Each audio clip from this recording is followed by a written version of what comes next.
Hora de encher o carrinho e aproveitar essas quedas que nós vemos tendo no mercado cripto ou ainda não? Hora de esperar, de ainda ficar na tranquilidade, porque o mercado ainda tem um certo perigo pela frente. Vou mostrar justamente o que eu estou fazendo aqui, como vocês podem ver, já estamos de volta aos estúdios e estamos de volta ao Brasil. Então, definitivamente o mercado deve começar a subir agora. Vocês conhecem, sabem desse meme que toda vez que eu viajo o mercado desaba e toda vez que eu volto ele volta a subir. Vamos ver se o indicador LV, Lucas Viaja, vai ser assertivo mais uma vez. Brincadeiras à parte, a gente vai cair aqui para dentro desse vídeo para entender o contexto como um todo, esse fluxo das tarifas do Trump, quanto isso impacta o mercado, quanto isso impacta a macro, qual que é a expectativa não só do mercado cripto, mas do mercado de renda variável como um todo, porque ele tem uma certa correlação principalmente com o QQQ, com a Nasdaq ali, que são os índices acionários mais voltados para ações de tecnologia. Então a gente vai pegar um todo aqui disso tudo para você entender, não ficar desesperado, porque aqui é sempre foco no fundamento, sempre para você entender da melhor forma possível, tá? Então deixa o likezinho aí que é muito importante, se inscreve no canal que você vai ver que o conteúdo é de qualidade, é sempre acumulativo aqui e a gente já vem sendo assertivo nesse mercado praticamente há 5 anos agora, em 2025. Vamos que vamos, tudo público no YouTube. Prazer, sou o Lucas Amêndola, se você está chegando agora e vamos cair aqui para dentro, fechou? Meus queridos e queridas, essa questão do Trump, das taxas, das tarifas e tudo mais, isso não é muito que, digamos assim, uma surpresa para o mercado. Antes mesmo dele assumir, ele já vinha falando que iria fazer coisas mais ou menos dessa magnitude. Nos vídeos passados eu mostrei para vocês aonde nós estamos, o quanto subiu e o quanto poderia subir no Trump 2.0, que não seria muito bom, porque são tarifas muito altas. Ele já meio que percebeu isso, o mercado não gostou muito, já meio que vem fazendo uma revisão, mas a gente tem que ampliar um pouco aqui e entender o que acontece com as ações, se isso vai impactar negativamente como um todo. Quando a gente olha para esse gráfico, a gente consegue ver duas coisas aqui muito importantes, tá? A expectativa do PIB dos Estados Unidos, a gente consegue ver que nos últimos 12 meses aí e para os próximos 12 meses, a tendência ela segue sendo meia que positiva, um crescimento. Vocês viram no vídeo passado o gráfico que eu mostrei em relação ao PIB mundial agora não está muito bem nas pernas, o que dá margem para mais liquidez entrar no mercado. E a gente pode ver que a tendência ela acaba sendo uma tendência positiva para o PIB dos Estados Unidos, até porque o próprio Jeremy Powell vive falando que nós estamos numa economia forte, está tudo ok e tal. Obviamente a gente sabe que tem alguns gargalos ali, principalmente porque nós tivemos a taxa de desemprego agora vindo abaixo da expectativa, era 4,1%, vem em 4,0%. Lucas, isso é negativo? Mais ou menos, eu já vou te mostrar o porquê que isso acaba impactando aqui. Inclusive, a gente falou nisso na semana passada, o quanto seria bom se ela viesse batendo 4,1% e não muito abaixo disso. A gente já vai entender todo esse contexto. Aproveita já para deixar o like aí. Outro ponto que a gente olha aqui para dentro desse ano é a questão justamente das taxas, que nós temos aí uma precificação de quem sabe mais 2 cortes esse ano. E isso vai depender, obviamente, da nossa amiga inflação, que agora ela vem subindo um pouco. Então vai depender muito dessa postura do Fed, de ele acabar com esse quantitative tightening, esse aperto econômico que ele vem fazendo. Já mostrei isso nos vídeos passados também, por isso é importante você se inscrever para você estar sempre acompanhando os conteúdos aqui e clicar no sininho para você de fato estar acompanhando e não perder nada, tá? Principalmente agora que eu voltei, aí é vídeo segunda, quarta e sexta, sempre nessa maior qualidade possível aqui. Isso eu estou mostrando por quê? O foco é entender, tá na hora de comprar, não tá na hora de comprar, mas para tudo isso, meus queridos e queridas, de nada adianta eu chegar aqui e arriscar umas linhas gráficas e falar, não, vai dar bom. A gente tem que entender todo o contexto, tudo o que tá rolando pra gente ver se o caminho segue, se o ciclo segue, que é aquilo que eu sempre falei para vocês aqui, o que nos manteve assertivo em todos esses anos, olhando o ciclo de mercado e não só o momento de curto prazo, é entender isso, entender o FUD e entender se ainda tem caminho pra gente surfar.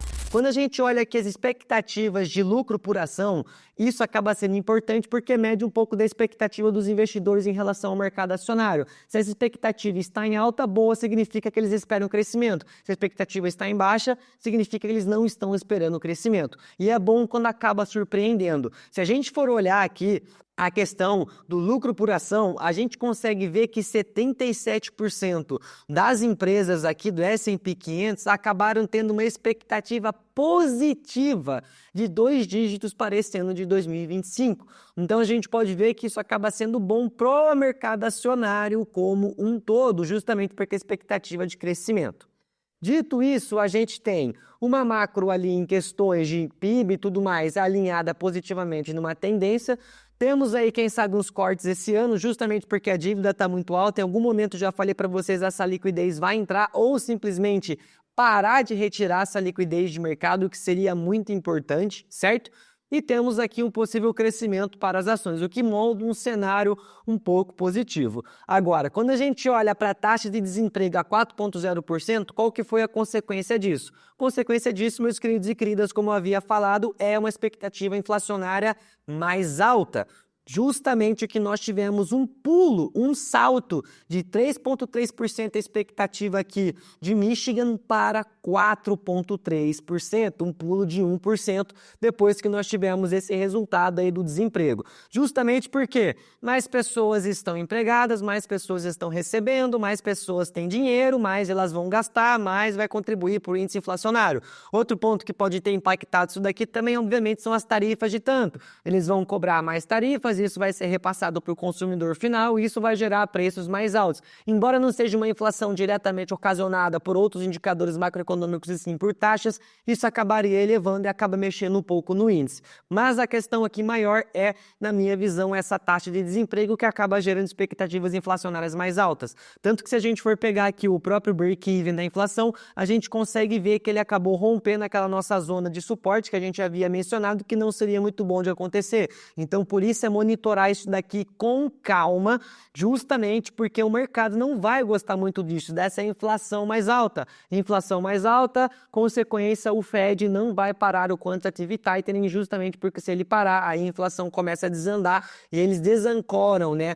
Essa parte da inflação, acabam perdendo a política monetária. Por isso que o Bitcoin está andando de lado, nessa lenga-lenga, essa incerteza do mercado aqui como um todo. Justamente porque em fevereiro agora nós não teremos reunião do Fed, somente em março. Então em fevereiro teremos mais aí uma enxurrada de dados econômicos, o que vai ser importante para a gente analisar e ver como é que o mercado vai responder. Aquilo que eu falo, a taxa de juros aqui de longo prazo, ela se mantém em baixa, o que acaba sendo um ponto positivo. Ela teve uma altinha aqui, mas já está retraindo nessa faixa. O que seria muito positivo, meus queridos e queridas, de acontecer é ela continuar caindo. Mas perceba que nós temos essa linha de tendência aqui, ó. Ela pode muito bem, quem sabe, segurando essa faixa de bull market e romper para colocar um novo topo e aí cair com força de fato. O que não seria legal esse movimento, mas ele é totalmente possível de acontecer se os indicadores macroeconômicos não forem bons. Se a inflação vir mais alta, provavelmente o movimento da taxa de juros de longo prazo é subir. Por quê? Porque o Fed vai segurar mais a economia.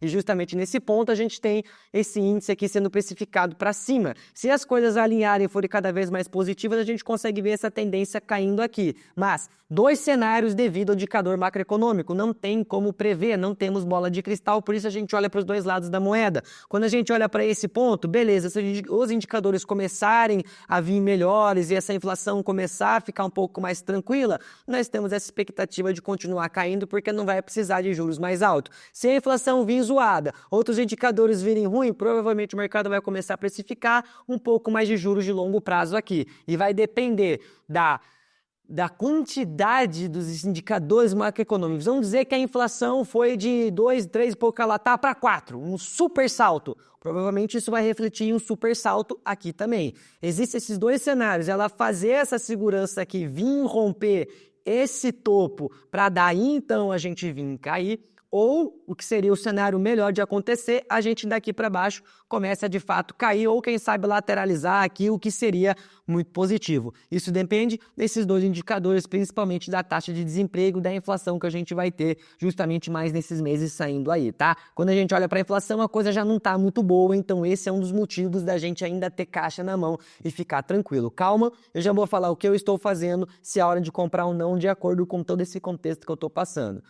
Tem uma camarada aqui, a MicroStrategy, que ela acabou fazendo um rebranding agora, mudando o seu nome, né, para somente Strategy, agora tem o BTC no nome. Parece que o Michael Saylor realmente gosta do nosso querido Bitcoin e agora está fazendo mais compras massivas, o que acaba sendo muito bom, que eu já mostrei um gráfico para vocês também no vídeo passado, que a gente precisa de pelo menos uma compra de 80 a 90 mil Bitcoins nesse mês para que a gente tenha uma alta para buscar aqueles 120, 130 mil dólares. Isso vem acontecendo, é muito positivo. Vamos ver se a gente finaliza esse mês com mais compras dos institucionais, como por exemplo a BlackRock, que comprou também mais Ethereum em uma quantidade massiva. Isso, meus queridos e queridas, reflete no otimismo nos institucionais. Isso mostra que eles continuam comprando mesmo nessa incerteza de mercado.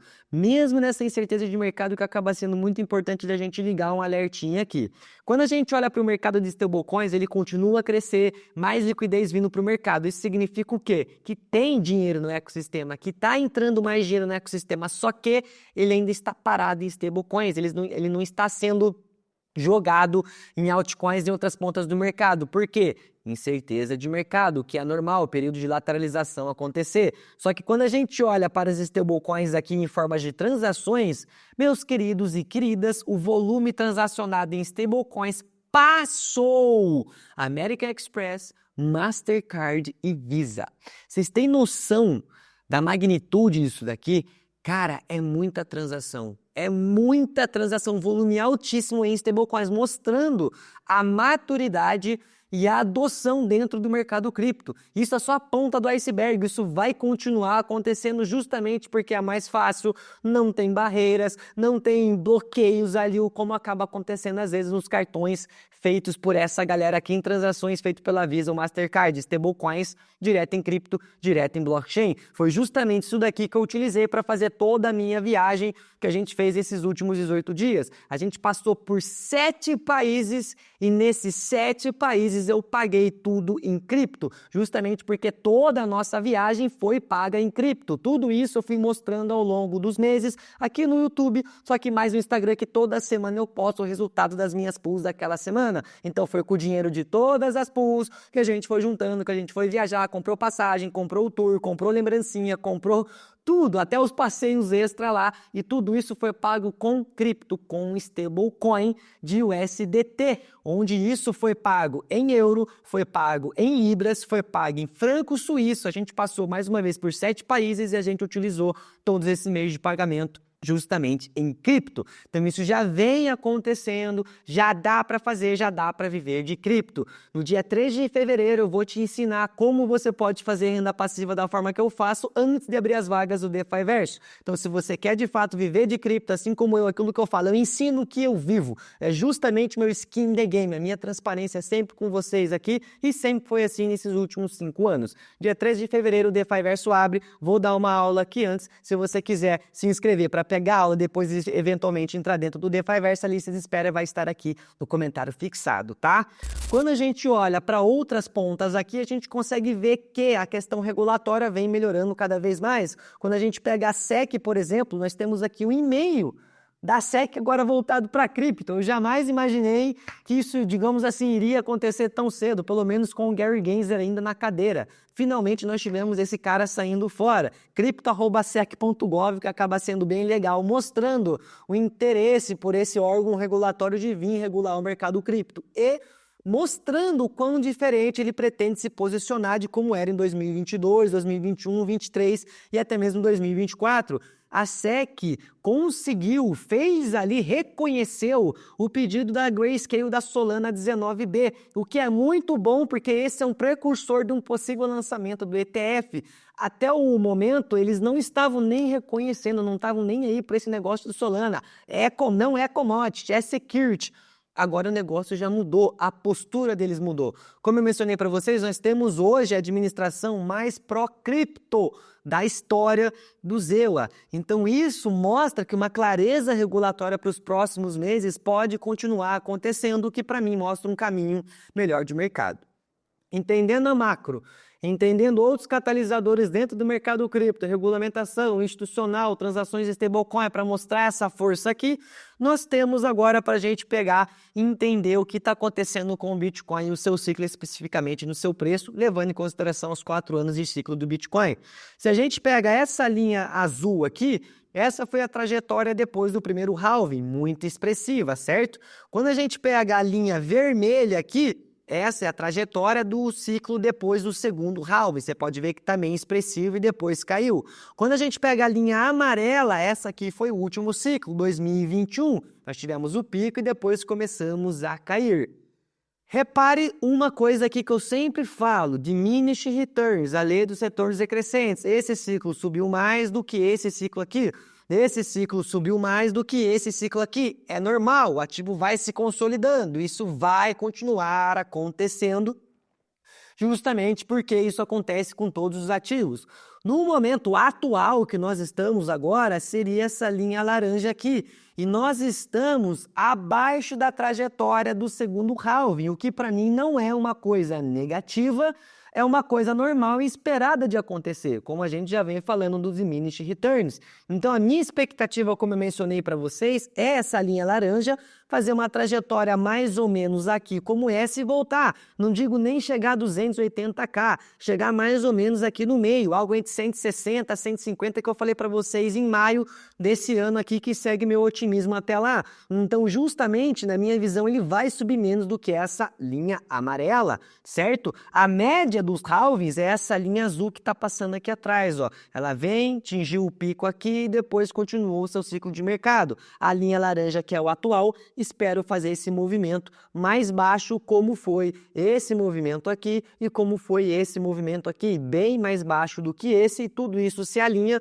junto com as minhas análises em a gente bater esse pico, quem sabe aqui nesse primeiro trimestre, algo entre 140 a 150 mil dólares, tá? Então ele continua o seu caminho. Quando a gente olha aqui a política monetária, a gente consegue ver que o fundo do QE, o pique, né, o topo do quantitative easing, ou seja, dessa política mais de afrouxamento, de você deixar a liquidez entrar, ter esse incentivo, ela foi aqui no fim de 2021. No momento que nós estamos agora, é isso aqui, o primeiro corte de juros, ele foi aqui, e estamos caindo. O que dá para ir ainda mais justamente quando a gente pega e dá uma olhada nesse fator aqui. Olha que maravilha.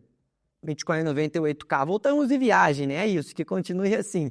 Já mostrei para vocês essa sequência da gente pegar e colocar justamente esse balanço do Fed. Perceba que ele ainda está sendo enxugado. Essa linha vermelha aqui embaixo, ela continua sendo enxugada. A partir do momento que a gente tem essa tendência melhorando e ficando lateral, como eu mencionei para vocês em 2016, 2017, é quando eu acredito que a temporada das altcoins verdadeiramente vai acontecer. E aí a gente cai nesse ponto, tá bom? Então, é hora da gente comprar, se expor em altcoins agora, ou é melhor a gente esperar?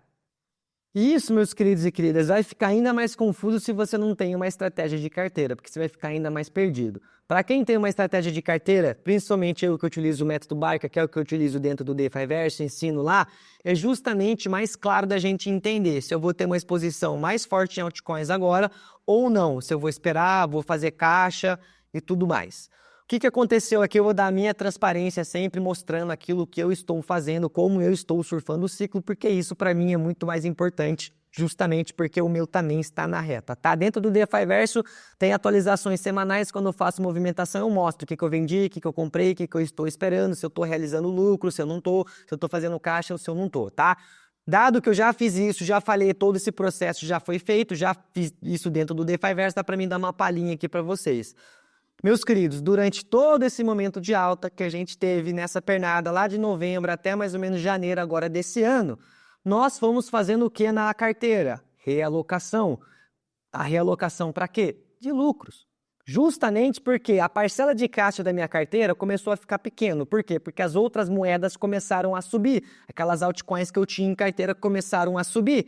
Então, esse framework que eu aplico, ele justamente me mostra, Lucas, está na hora de você realizar um lucro. Um exemplo, Virtuals, a gente entrou em 100 milhões, o projeto foi a 4 bilhões, só que eu não esperei ele chegar a 4 bilhões para me vender. Eu vendi a primeira lapada quando ele chegou a 2 bilhões, quando já tinha feito mais de 2.300% da minha carteira. Vendi, subiu mais, vendi um pouco mais. E agora o que aconteceu? O projeto derreteu. Imagina se eu não tivesse realizado o lucro. Imagina se eu não tivesse olhado para minha carteira, para o meu framework, para a minha estratégia e não tivesse respeitado aquilo. Eu ia estar chorando agora, ia estar puto, ia estar bravo, como muitas pessoas estão. Mas é culpa de quem?